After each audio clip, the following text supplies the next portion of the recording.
నారాయణఖేడ్ ప్రజా ఆశీర్వాద సభలో ముఖ్యమంత్రి కేసీఆర్ మాట్లాడుతున్నారు. ప్రత్యక్ష ప్రసారం ద్వారా చూద్దాం. ప్రధానంగా రెండింటి మధ్యనే పోటీ ఉంది. మీ ముందు నిలబడ్డ వాళ్ళలో ఎవరు కొత్త వాళ్ళు కాదు. 40 ఏళ్ళు పరిపాలన చేసిన కాంగ్రెస్, 17 ఏళ్ళు పరిపాలన చేసినటువంటి టీడీపీ, 15 ఏళ్ళు కొట్లాడి తెలంగాణ తెచ్చి 4 ఏళ్ళు పరిపాలన చేసినటువంటి టీఆర్ఎస్. సో రెండు చరిత్రలు కూడా మీ కన్న ముందు ఉన్నాయి. మీరు ఆలోచించాలని చెప్పి నేను కోరుతా ఉన్నా. తెలిసి కూడా తెలియనట్టు అమాయకులుగా ఉండొద్దు. దెబ్బతినే ప్రమాదం ఉంటుంది. మీ గ్రామాలకు మీ తండాలకు పోయిన తర్వాత మీరు ఒక విషయాన్ని గ్యారంటీగా చర్చ చేయాలి. 40 ఏళ్ళు పాలించిన కాంగ్రెస్ రాజ్యంలో 17 ఏళ్ళు పాలించిన టీఆర్ఎస్ రాజ్యంలో కరెంటు ఎట్లా ఉండే, ఇవాళ కరెంటు ఎట్లా ఉన్నది, ఎందుకు వాళ్ళు ఇవ్వలేకపోయినారు మీరు ఆలోచించాలని చెప్పి నేను కోరుతా ఉన్నా. ఈరోజు కరెంటు సమస్య సమూలంగా పోయింది. గతంలో ఎప్పుడొస్తుందో తెలియదు, ఎంతసేపు ఉంటుందో తెలియదు. మోటార్లు గాలిని, ట్రాన్స్ఫార్మర్లు గాలిని, అందరం కూడా బాధపడ్డాం. ఈరోజు 24 గంటలు వ్యవసాయానికి ఉచితంగా కరెంట్ ఇచ్చే ఒకటే ఒక రాష్ట్రం మొత్తం భారతదేశంలో తెలంగాణ రాష్ట్రం. ఆంధ్ర వాళ్ళు అన్నాడు అన్నారు, తెలంగాణ ఏర్పాటైతే మీకు చీకటి అవుతుంది, మీకు కరెంట్ రాదని చెప్పింది. కానీ ఆంధ్రాలో లేదు 24 గంటల కరెంటు. 24 గంటల కరెంటు తెలంగాణలోనే ఉన్నది. ఆ విషయం మీ కళ్ళ ముందు ఉంది, మీకు తెలుసు ఆ విషయం. నేను మీకు గ్యారంటీగా చెప్తా ఉన్నా, పొరపాటున తప్పిపోయి కాంగ్రెసే గెలిస్తే ఖచ్చితంగా మళ్ళీ కరెంటు మాత్రం ఆగమైపోతుంది. మళ్ళీ మొదటి కథ మళ్ళీ కందీలు కొనుక్కోవాలి, దీపాలు కొనుక్కోవాలి. ఎందుకంటే వాళ్ళకి తెలివితేటలు లేవు, చెయ్యరాదు. ఇది రుజువైన చరిత్ర. ఎందుకు చేయలే? వాళ్ళు నాపినరా? చంద్రబాబు నాయుడు నేను చాలా పెద్ద మేధావిని, ప్రపంచమంతా హైదరాబాద్ సిటీ నేనే కట్టిన అంటాడు. హైదరాబాదు ప్రపంచ పటంలో నేనే పెట్టిన అంటాడు. నువ్వు పెట్టినవా సచ్చినవా అది వేరే సంగతి. కానీ నువ్వు అంత తెలివి కలవడం అయితే నీ 17 ఏళ్ల రాజ్యంలో కరెంటు ఆడబెట్టినవు. హైదరాబాద్ను ప్రపంచ పటంలో పెట్టినవో లేదో కానీ కరెంటు ఎక్కడ పెట్టినావు అని నేను అడుగుతా ఉన్నాను. ఎందుకు ఇయ్యలే కరెంటు? తెలివి లేదు, అవగాహన లేదు, నిజంగా చేయాలి అనే తపన లేదు. ఈరోజు బ్రహ్మాండంగా టీఆర్ఎస్ 24 గంటల కరెంటు మీకు ఇస్తూ ఉంది. ఎట్టి పరిస్థితులలో పోనీయం కరెంట్ అని చెప్పి నేను మీకు హామీ ఇస్తా ఉన్నా. అదేవిధంగా సంక్షేమం అంతా కూడా మీ కళ్ళ ముందర ఉంది. మీరు ఎప్పుడు చూడలే, చరిత్రలో కనివిని ఎరగని పథకాలు జరుగుతున్నాయి. చాలా కష్టపడుతున్నాం. రాష్ట్ర ప్రభుత్వ ఆదాయం పెంచినాం. అవినీతి లేదు, కుంభకోణాలు లేవు, దిగమింగుడు లేదు. హైదరాబాదులో సెక్రటేరియట్లో పైరవికారుల మందలు లేవు, మీ కళ్ళారా కనపడతా ఉంది. భూ కబ్జాలు లేవు, రాష్ట్రంలో గుండాలు లేరు, గుడుంబా బట్టీలు లేవు, పేకాట క్లబ్బులు లేవు, శాంతి భద్రతలు మంచిగా ఉన్నాయి. తద్వారా రాష్ట్ర ఆదాయం పెరుగుతూ ఉంది, పెట్టుబడులు వస్తూ ఉన్నాయి, రాష్ట్రానికి పరిశ్రమలు వస్తూ ఉన్నాయి. ఇవన్నీ కూడా మీరు గమనించాలి. ఓటు అనగానే ఆగమాగం కావద్దు, గత్తర బిత్తిరి కావద్దు. ప్రజాస్వామ్యంలో వ్యక్తులు గెలుచుడు, పార్టీలు గెలుచుడు ముఖ్యం కాదు. నిజంగా బాగా పరిణతి ఉన్న ప్రజాస్వామ్యం అయితే ప్రజలు గెలవాలి. ఎలక్షన్లో ప్రజలు ఏది కోరుతారో అది జరగాలి. అట్లయితే ఏమవుతుంది? వచ్చే 5 ఏళ్ళు ప్రజల కోరికలు నెరవేరుతాయి, ప్రజల డిమాండ్ నెరవేరుతాయి. మనం గాలి గత్తర గత్తర ఓట్లేసాం అనుకో, వచ్చే 5 ఏళ్ళు కూడా గదే గాలి ఉంటుంది. తర్వాత అరిసినా లాభం లేదు. చరిత్రలో ఎప్పుడన్నా అనుకున్నామా 1000 రూపాయల పెన్షన్ ఇస్తారని? ఎక్కడైనా ఇస్తారా ఇండియాలో? రాహుల్ గాంధీ, తోక గాంధీ, తొండెం గాంధీ, నిన్న నరేంద్ర మోడీ అడ్డం పొడుగు మాట్లాడతారు. నోరు మాయించిన నన్ను చెప్పమంటే నేను కూడా దీని చెప్తా. ఒక్క కాంగ్రెస్ పాలించే రాష్ట్రంలో 1000 రూపాయల పెన్షన్ ఉందా? మీ ముఖాలకు ఇచ్చిండ్రా ఇండియా లెక్కనన్నా? భారతీయ జనతా పార్టీ బాగా నడుపుతారు. నేను అడుగుతున్నా మిస్టర్ నరేంద్ర మోడీ, ఇలా ఇండియాలో 19 రాష్ట్రాలలో నీ బీజేపీ ప్రభుత్వం ఉంది. ఎక్కడన్నా ఒక రాష్ట్రంలో 1000 రూపాయల పెన్షన్ ఇస్తావాను?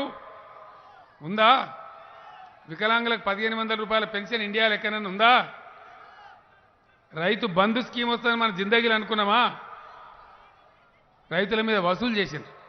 ఇలా టీఆర్ఎస్ ప్రభుత్వం సమైక్య రాష్ట్రంలో ఆంధ్రప్రదేశ్లో తెలంగాణ రైతులు చితికిపోయినారు కాబట్టి, దెబ్బతిన్నారు కాబట్టి ఆ రైతులను బాగు చెయ్యాలి. మీ ముందరనే ఉన్నాడు మీ జిల్లా ఆయన్నే హరీష్ రావు, నీళ్ల మంత్రి. ఇలా కాళేశ్వరం ప్రాజెక్ట్ నుంచి, పాలమూరు ఎత్తిపోతల నుంచి, సీతారామ ప్రాజెక్ట్ నుంచి 1 కోటి ఎకరాలకు తెలంగాణకు నీళ్లు తేవడానికి రాత్రి బౌలు కష్టపడతా ఉన్నారు. పనిచేస్తున్నారు. మంత్రులు పోయి కాలువల కాడ పండుకుంటున్నారు. డాగు బంగ్లాలలో వంటలేరు. కాలువల కాడ, లిఫ్ట్ల కాడ పండుకొని తెల్లందాకా పొద్దాకా కష్టపడి పనిచేస్తున్న విషయం మీ కళ్ళ ముందర ఉన్నది. నేను చెప్పేది ఎక్కడనో జరిగేది కాదు, అమెరికాలో ఢిల్లీలో జరిగేది కాదు. ఇక్కడ రోజు మీ 24 గంటల కరెంట్ మీ ఊళ్ళో లేదా? 1000 రూపాయల పెన్షన్ మీ ఊళ్ళో లేదా?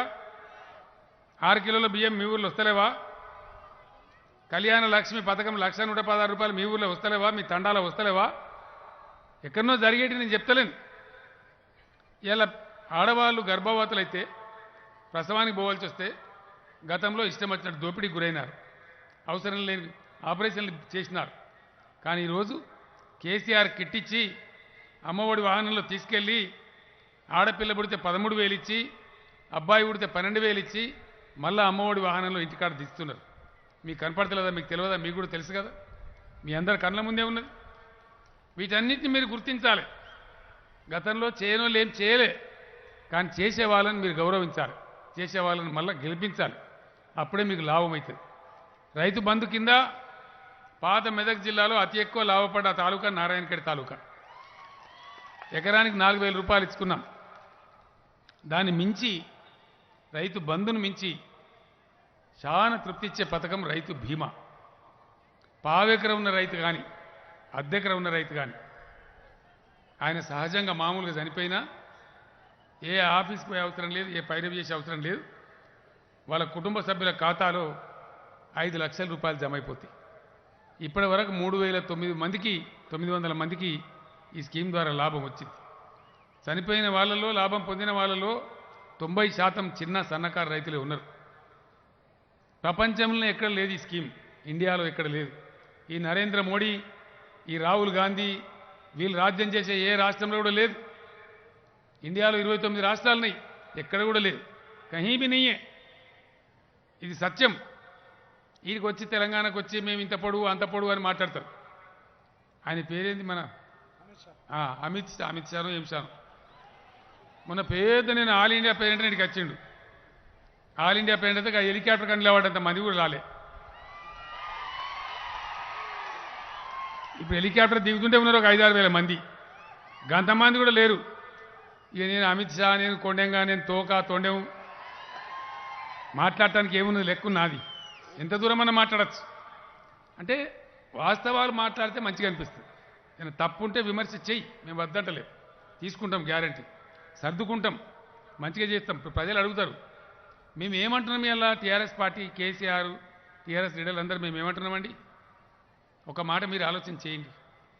ఇవాళ నారాయణఖేడ్లో నేను అడుగుతున్నా, 15 ఏళ్ళు, అఫ్కోర్స్ 58 ఏళ్ళు కొట్లాడినాం. ఈ తాప 15 ఏళ్ళు చాలా కొట్లాడినాం. నేను కూడా సావ తయారైన నిరాహార దీక్ష బట్టి నిమ్స్ హాస్పిటల్లో 1000 మంది పిల్లగాళ్ళు చచ్చిపోయారు. అనేకమైన పోరాటం చేసినాం. అనేకమైన మంది జైళ్ళలో పడ్డారు. కష్టపడి తెలంగాణ తెచ్చినాం. మంచిగా బతుకుతున్నాం. జర తెల్లగా చేసుకుంటున్నాం. కొన్ని పనులు మంచిగా అవుతున్నాయి. ముస్లింల గురించి పని చేసుకుంటున్నాం. రెసిడెన్షియల్ పాఠశాలలు పెట్టుకున్నాం. గిరిజనుల గురించి పని చేసుకుంటున్నాం. గిరిజనుల పిల్లల కోసం రెసిడెన్షియల్ పాఠశాలలు పెట్టుకుంటున్నాం. దళితుల గురించి రెసిడెన్షియల్ పాఠశాలలు పెట్టుకున్నాం. బీసీల కోసం పెట్టుకున్నాం. రైతులకు రైతు బంధు ఇచ్చుకుంటున్నాం. రైతు బీమా ఇచ్చుకుంటున్నాం. కరెంటు మంచిగా చేసుకుంటున్నాం. జర్ర ముఖం తెలివికి వచ్చినాం. మిషన్ భగీరథ ద్వారా మంచినీళ్ళు తెచ్చుకుంటున్నాం. దగ్గర పడ్డది స్కీమ్. మీ నారాయణఖేడ్లో కూడా జరుగుతూ ఉంది. మీ కళ్ళ ముందరనే ఉన్నది. మీ ఊరికి వస్తూ ఉన్నాయి నీళ్లు. ఇంటింటికి నల్లా పెడుతున్నారు. ఇంకో నెల 10 పూటలు అయితే కంప్లీట్ అయిపోతుంది. ఇవన్నీ కూడా మీ కళ్ళ ముందర ఉన్నాయి. ఇవాళకి తెలంగాణ మీద కాంగ్రెస్కు నాతో కొట్లాడు శాతనైతే లేదట. కాంగ్రెస్ వాళ్ళకు ఆంధ్రాకు పోయి చంద్రబాబు నాయుడు దొరకసుకుంటారు సోబత్కి. నారాయణఖేడ్లో నాకు ఒక మాట చెప్పాలి మీరు. ఇవాళ మన స్వతంత్ర తెలంగాణలో ఎన్ని కష్టాలు పడి మనం విడిపించుకున్న తెలంగాణలో ఇవాళ ఇంకా మనకు చంద్రబాబు నాయుడు పెత్తనం అవసరమానండి? ఆంధ్రలో పెత్తనం అవసరమా మనకి? ఇంకా అన్నా మీరు ఎన్నుకున్న వాళ్ళు చెప్తలేరు, బంగ్లా మీద ఉన్న వాళ్ళు కూడా చెప్పాలి, మనకు అవసరం ఉందా లేదా? ఇక తెలంగాణలో నేను ఏడాడినా ఇదే చెప్తాను, కానీ వాళ్ళు తోలుకొని వచ్చారు. ఏం చేస్తాడు చంద్రబాబు నాయుడు? మనకు తాగునీళ్ళు తీసుకున్నా కేసే, మనకు వ్యవసాయానికి నీళ్ళు తీసుకున్నా కేసే, మనకు వచ్చే కరెంటు ఎగబెడతాడు, మనకు 7 మండలాలు గుంజుకపోయిండు, సీలేరు అని చెప్పి కరెంటు బుట్టించేది ఒక ప్లాంట్, హైడల్ పవర్ ప్లాంట్, అది కూడా గుంజుకపోయిండు. ఈ చంద్రబాబు నాయుడు మనకు అవసరమా? మన దుష్మన్, మన ప్రయోజనాలకు నిమిషానికి అడ్డం తలిగే వ్యక్తి ఆ చంద్రబాబు నాయుడు దొరుకొని వచ్చింది. ఇవాళ ఆయన దొరుకొని వచ్చి మనల్ని కొడతారట. చంద్రబాబు నాయుడు మీ ఇంట్లోకే వచ్చి మిమ్మల్ని కొట్టిపోతా అంటున్నాడు. పడదామా? ఉల్టా కొడదామా? చేయితోని కొట్టద్దు, ఓటుతోని కొట్టి చూపెట్టాలి. మన రాజకీయ చైతన్యం చూపెట్టాలి. ఇగో ఇదిరా మా తెలంగాణ అని రుజువు చేయాలి. ఇప్పటిదాకా నేను ఒక్కరిని కొట్లాడినా, ఇలా మీరు అందరూ కొట్లాడాలి.